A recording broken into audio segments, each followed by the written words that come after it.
Hello, this is Sevin Phillips, and I'm here to talk about getting into healthy relationships. And I know many of us want to be with somebody that we truly love and admire and are happy with. And sometimes we find ourselves searching and not finding the right person, or we even get into different relationships but seem to find the same characteristics in the people that we're with.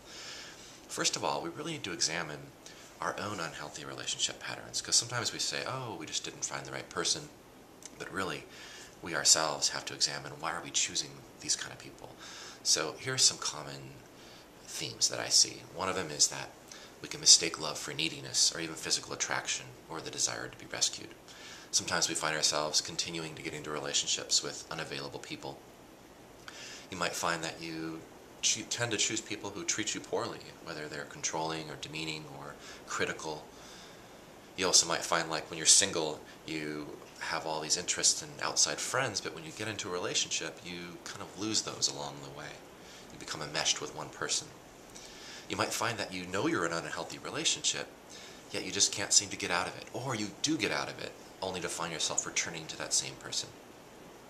Sometimes we get sexually connected or even emotionally attached to somebody too soon, before we really know who they are. And also, we can fantasize about who we think someone is, and then we find out later that they weren't the person we thought they were, and then we blame them for not being that person. So these are some common ones. But what we really need to do is first is to examine our own shortcomings and take responsibility for our part in picking these people. So whether you might suffer from some low self-esteem, or you have a difficult time taking care of yourself and creating healthy boundaries in a relationship, you might find that you're terrified of being alone, or even really desperate to be in a relationship, and these things can really cloud your vision in making poor choices. And also, I think, to move forward, having examined these relationship patterns, you kind of have to have an idea of what a healthy relationship looks like.